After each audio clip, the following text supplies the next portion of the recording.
In a moment, James Stewart as the six-shooter. Tomorrow night here on NBC, there's a complete lineup of both music and laughter for you. On the musical side, there's the Dinah Shore Show, followed by Songs with Sinatra. For humor, the Bob Hope Show, followed by the Phil Harris Alice Faye Show. Then comes Can You Top This? And your nightly visit with Fibber McGee and Molly. A great Friday night lineup of programs, all of them heard only on NBC. James Stewart as the six-shooter.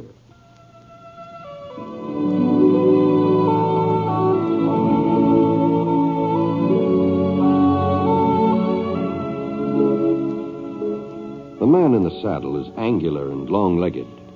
His skin is sun-dyed brown. The gun in his holster is gray steel and rainbow mother of pearl. Its handle unmarked. People call them both the six-shooter.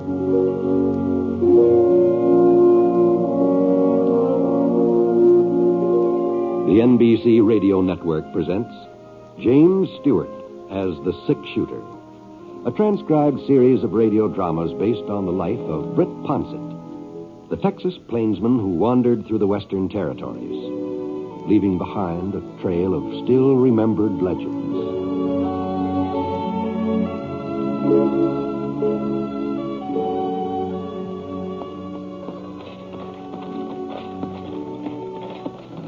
We'll be turning in here, Michael. Huh? As long as they're going into town anyway, we can be seeing whether there might be anything Homer Dunfield's needing. Well, we got enough to do, Pa, just getting the things we need for ourselves. Oh, now, what kind of a neighbor are you, Michael O'Hara? We'll turn in, I said. Okay. That's one thing that you'll have to be learning. A man can't live by himself. And there's many a time Mr. Dunfield's done us a favor. Yeah, sure. Hold on. Ho. Mr. Dunfield! It's Sean O'Hara, Mr. Dunfield. I don't see no sign of him. Maybe he's gone into town himself. Hold on. Don't be in such a hurry now. The least we can do is... Mike, would you listen now? Huh? Them cows. There's something the matter with Mr. Dunfield's cows. Reckon they're hungry, Pa. That's what it sounds like to me. That's more than hunger that's troubling them animals. Come on, boy. Now we'll have a look. Oh, now, Pa, wait. Michael. All right.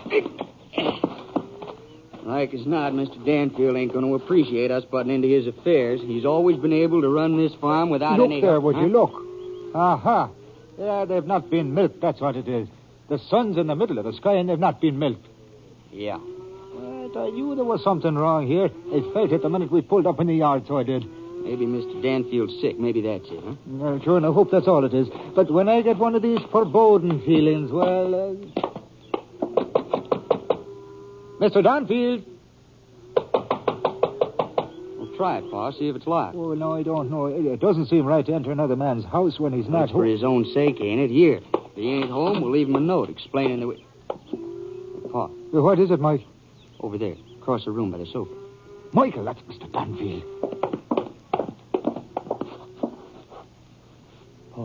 Oh, he's been shot bad, real bad. But there's the spark of life left into him. Would you get the doctor, Michael, as fast as you can, and I'll stay here till you come back. Sure, boss. Sure. And the sheriff, too, the sheriff. You best bring the sheriff. Yeah, boss. That poor Mr. Dunfield.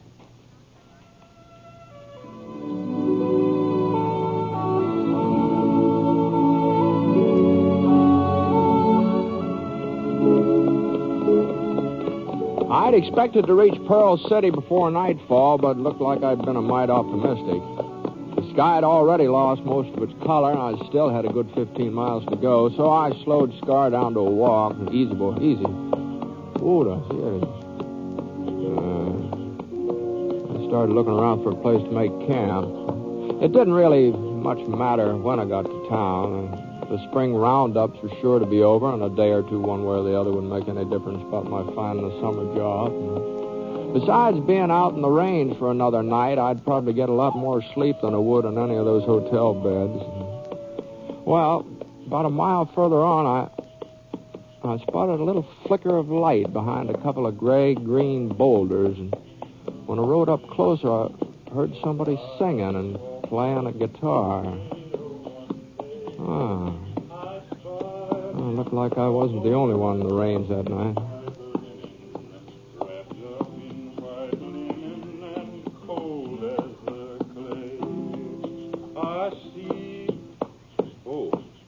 Howdy. Howdy. Wow, that sounds real pleasant. Mind if I use your fire for a spell? You're more than welcome to it, mister. Climb down from your horse and make yourself at home. Wow. Thanks very much. I'm heating up some beans. There's plenty for both of us. Well, that's mighty considerate of you, but I've got some grub of my own here. Well, there's no point in wasting it, is there? Like I said, I got more than enough here. That is, if you don't mind eating beans. No, I reckon that's what I'm carrying, too. My name's Ponsett, Britt Ponsett. Well, I'll be darned. Huh? I sure heard about you, Mr. Ponsett, and that gun of yours. Yeah. I'm Toby Yeager. I'm pleased to meet you, Yeager. Here, just let me get my guitar out of your way so you can sit down. Oh, thanks.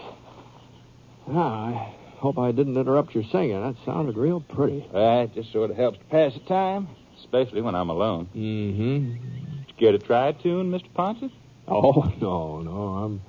I'm afraid I'm not much of a singer. You just go right ahead. Well, ain't anybody going to hear us, excepting a few coyotes, and they're not likely to be very critical.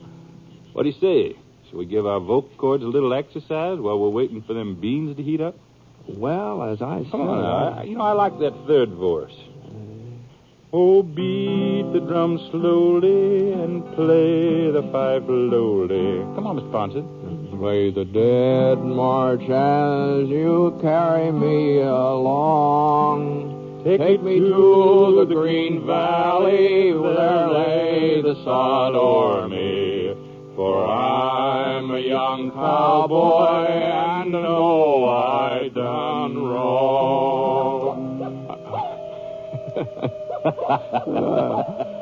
George, sounds like we were mistaken about those coyotes. Did you hear? This ain't one of their favorites.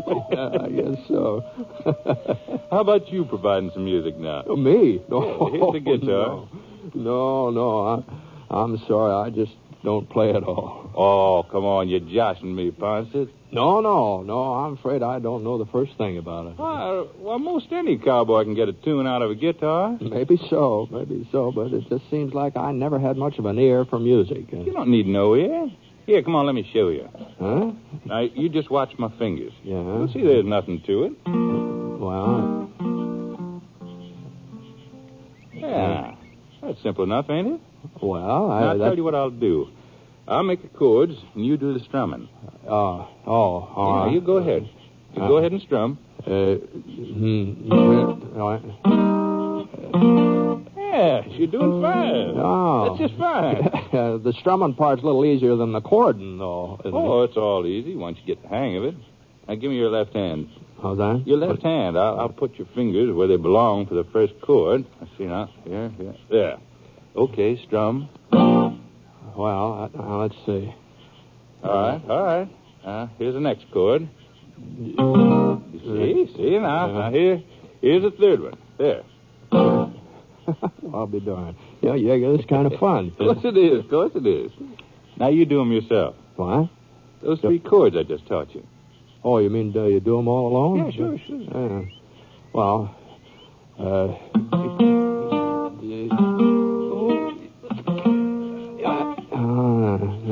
no, this contraption just isn't for me. Oh, you mustn't give up yet. A little more practice, you'd be a first-rate guitar player. No, that's mighty flattering, Yeager, but I think I'd better stick to my humming. Well, you go right ahead now. Play some more. That tune you were trying to teach me, that sounds real pretty. you mean this one?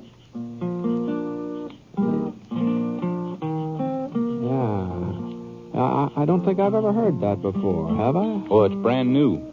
Folks back east are all singing it, but it ain't got this far west yet. Oh, I see. Are you from the east? No. Utah's my home. But I spent a couple of months in Chicago last winter. That's where I picked up this tune. I see. I sure didn't cotton to city life, Mr. Ponsett. I headed back this way first chance I got. Been laying track for the Santa Fe. That's so? Line reaches Pearl City now. Oh, I didn't know that. Yeah. But they had to stop there for a spell on account of some legal ruckus about the right-of-way. So I took my pay, bought myself that mare over yonder, and moseyed on. I don't know what it is about this song. Once you hear it, it just sort of sticks with you. Yeah, it does. Silver threads among the gold. That's the title. Darling, I am growing old. Silver threads among the gold shine upon my brow today. Life is fading fast away. But, my darling, you will be always young and fair to me. Yes, my darling, you will be always young and fair to me. Oh, that's real nice, Yeager.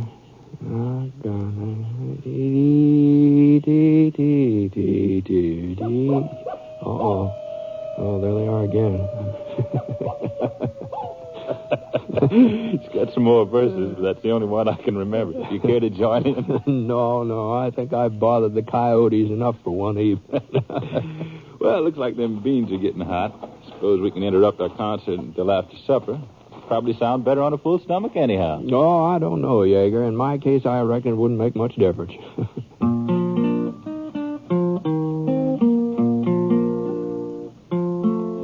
Well, we had our fill of beans, and then Yeager picked up his guitar again, did some more singing.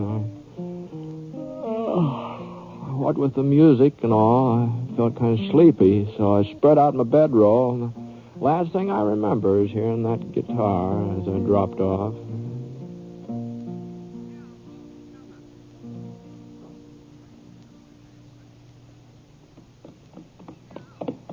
The next morning after we had breakfast, Yeager headed on south, and I swung north toward Pearl City. A couple hours later, I was riding past the farms just this side of town. I noticed a buggy and 4 or 5 horses pulled up in Homer Danfield's front yard. Homer had always lived alone ever since I could remember. He never had been much of a man for company either, so I turned off the road into the lane leading to the house. Sean O'Hara was sitting on the steps whittling.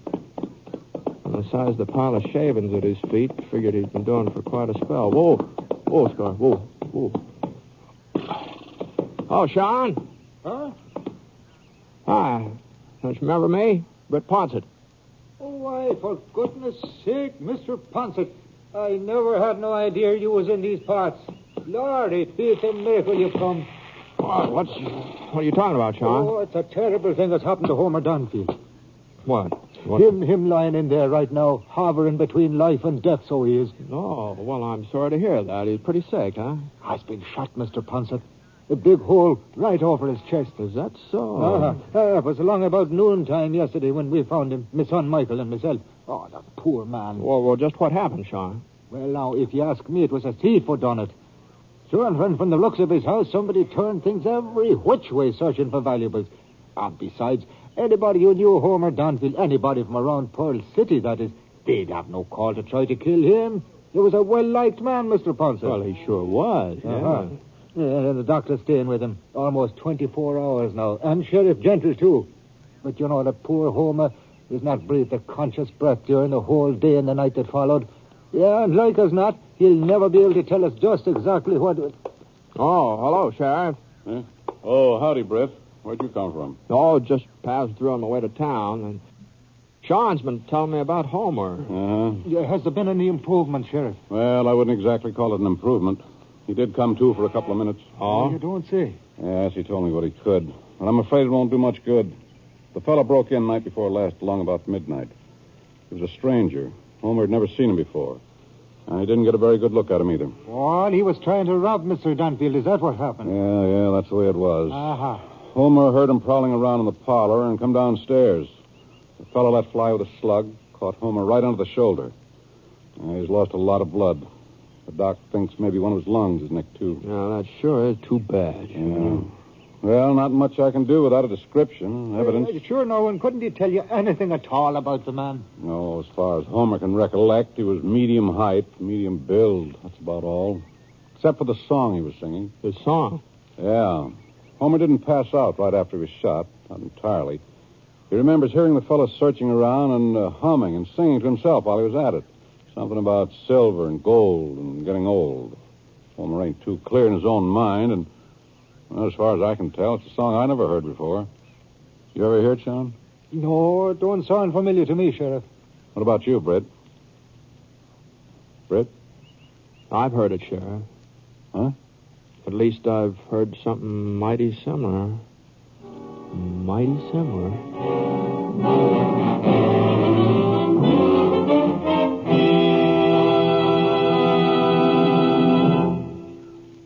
We'll return to James Stewart as the 6-shooter in just a moment. Our country was founded by men who had faith in God and who were willing to endure hardship and sacrifice for the sake of that faith. In these troubled times, there is need to support a way of life based on the enduring principles of religion, which knit the family together, make for good citizenship, and build the character of the children. The religious institutions in your community need your interest and support, so take an active part in religious affairs. Your pastor, rabbi, or priest will give you invaluable family counsel and aid if you're a newcomer to the community. To face the problems of the future, America must be morally strong, and that moral strength comes through worship and faith. Go to church this week and take someone with you.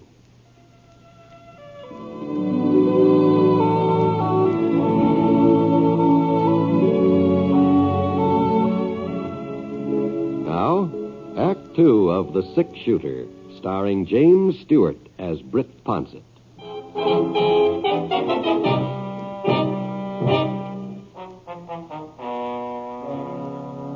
Well, I told Sheriff Gentle about running into Toby Yeager and his guitar, about the tune Toby tried to teach me. Of course, that didn't prove that Yeager had anything to do with shooting Homer Danfield, even though it was a new song. Well, like Toby said, it was popular back east, and there might be other folks who knew it out west, too. But Yeager had been around Pearl City lately. He told me so himself. He was a medium-sized man and a stranger, so I gave the sheriff all the details I could remember. Yeah. Well, it sure ain't much to go on, but it's something. I reckon we better get started. Tell you the truth, Britt, the doc don't figure Homer will last more than another day or two. And if we don't get this Yeager fella back before he...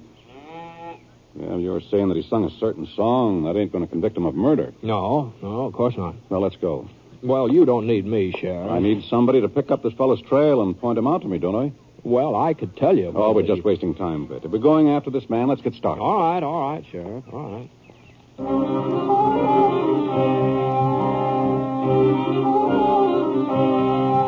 It took us a couple hours to ride back to the place where Yeager and I had camped for the night. When we'd split up, he said he was heading south, so the sheriff and I looked around for his trail that way. We didn't have too much trouble finding it. There was only one thing. He hadn't gone south, leastwise not for very long. As soon as he hit Little Creek, a mile or so from the camp, he turned west towards Saddle Mountain. We were able to make pretty good time the rest of the day, and that trail didn't look like he was in too much of a hurry, so I figured maybe we'd been gaining on him. We didn't stop for supper. We just kept right on going, and even after nightfall, there was enough moon so we could still make out his tracks. Well, about 9 o'clock, we were moving through the pass between Saddle Mountain and Porcupine Peak. We were getting pretty high up, too. Not very many trees, just a scrub pine every once in a while. Easy, Scrub. Whoa. Here. Hold up a minute, Sheriff. Huh? I thought I heard something.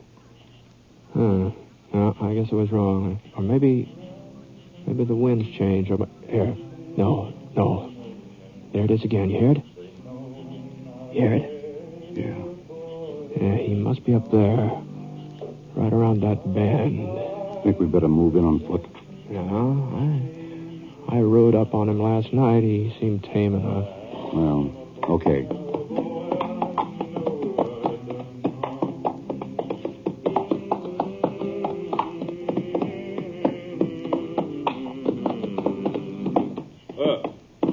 Where'd you walk? Hello, Yeager.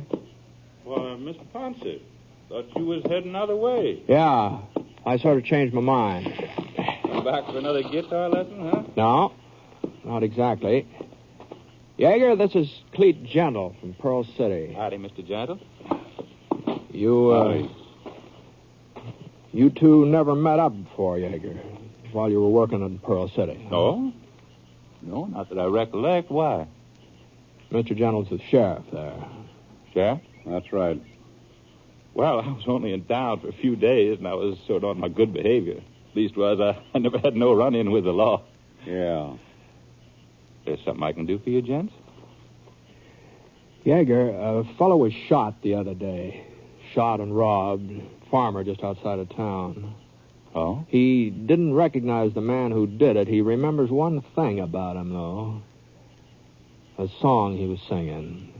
Well, I reckon I ain't the only man that gives out with a song once in a while, am I? No. No, but this particular song, well, it's the one you played for me last night. I played a lot of songs for you last night, Mr. Ponce. Silver Threads Among the Gold. That was the name of it. Well? You said it was a new tune, as I recall. You picked it up back east. Did I? Yeah. Well, ain't you kind of jumping to conclusions, Mr. Ponce? Nobody's accusing you of anything, Yeager. Well, then just what is it you want? I want you to come back to Pearl City with me. Let Homer Danfield take a good look at you, see if he can identify you. Danfield? Yeah, that's the man that was shot. He's still alive, huh? Do you think he was dead, Yeager? Oh, I didn't think nothing about it one way or the other. How much money you got with you? $40, $50. Mind showing it to me? Money looks all the same, don't it? Yeah. Okay. Here. 20, 30, 40, 45, 48. $48. Well, that's what I said, about $50. That's what Mr. Danfield had stolen from his china cabinet. About $50. The money's mine. I was working for the Santa Fe. They just paid me off the other day. You're wearing a gun, I see. Well, so are you. So's Ponce. I'll take it. Sure. All right, Yeager. Let's go. You want to get started right now? As soon as you're ready. It'll take me a couple of minutes to get my pack together and my horse saddled. Well, I'll give you a hand. Thank you. Thank you, Mr. Ponce. Yeah, here.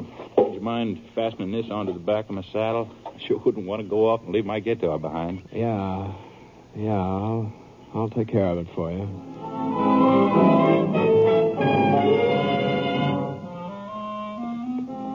Well, we rode all night, the three of us. Nobody did much talking, but every once in a while, Yeager would let loose with some humming, some singing. He sure didn't seem very worried about what had happened when he came face to face with Danfield. I couldn't make up my mind. Maybe it was just that he had a clear conscience, or maybe he was putting up a good front for our benefit. Anyway, along about 6 o'clock in the morning, we were riding past the O'Hara farm. That meant we were almost there. Danfield's place would be next. Sean O'Hara came running out of the barn carrying a pail of milk, and when he saw us, he set the milk down and gave a holler. Sheriff Gentle, hold up a minute, Sheriff. Oh, no. Oh, there. Oh. Oh, Scar. Morning, Sean. So you found the fellow you were looking for, I take it. Yeah, we found him. Well, it's sure too bad you went to all this trouble. All right. What do you mean? Poor Mr. Danfield. He is no longer with us. No. He passed away a little before midnight last night. God rest his soul. Oh. Tell me, Sean, did he say anything more before he died? No, Sheriff, not a word. I see. Well, Looks like you won't have no more use for me, Sheriff. You ain't going to prefer charges of murder just on account of a song I happen to sing to Ponce, are you?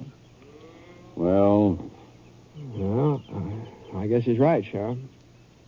yeah. All right, Yeager. Here's your money and your gun. Thank you.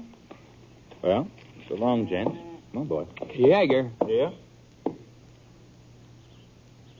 I don't know whether you had anything to do with this or not. I guess nobody will ever know for certain, except you. I guess that's so. But you'll know it, Yeager. And if you did it all the rest of your life, you'll know it. That all you wanted to tell me, Ponce? That's all. Well, so long. think, Britt? Did he do it?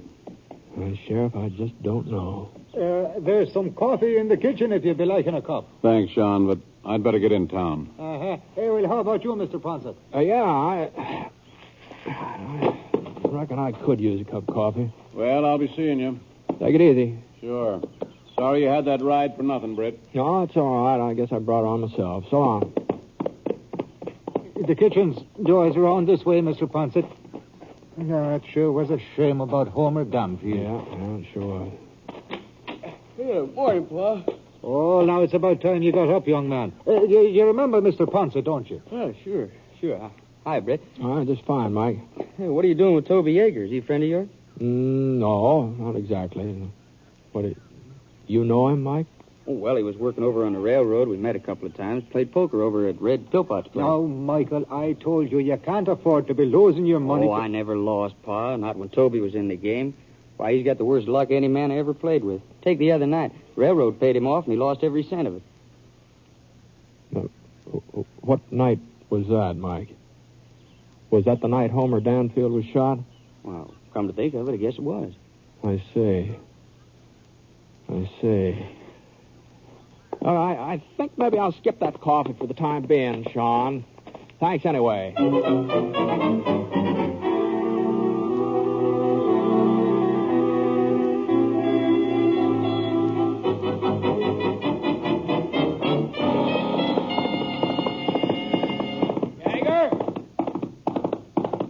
Yeager? Huh? Oh. What is it now, Ponset? Let you and me go into town, huh? What for? Easy going, easy. That $48 you're carrying, that isn't Santa Fe money. What do you mean? You lost your pay the other night in a poker game, all of it. Oh? Where'd you get the $48, Yeager? What might be kind of hard to explain, Ponset? It sure would. Looks like you was wrong, don't it?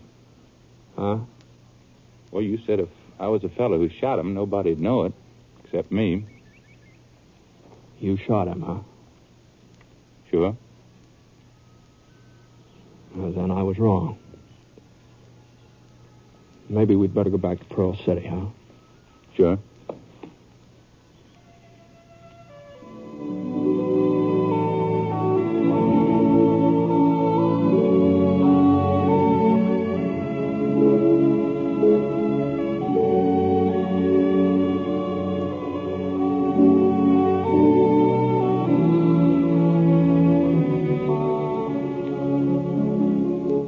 The Six Shooter is a transcribed NBC Radio Network production in association with Review Productions. It is based on a character created by Frank Burt and is written by him. Mr. Stewart may currently be seen in the Universal International picture, The Glenn Miller Story. Others in the cast were Ben Wright, Bert Holland, Will Wright, and Barney Phillips, who played Toby. The guitarist was Bob Bain. Special music for this program was by Basil Adlam, and the entire production is under the direction of Jack Johnstone. All characters and incidents were fictitious, and any resemblance to actual characters or incidents is purely coincidental. Oh, by the way, you'll be interested in knowing that the Six Shooter has been chosen for broadcast to our men overseas through the facilities of the Armed Forces Radio Services. This is John Wall speaking.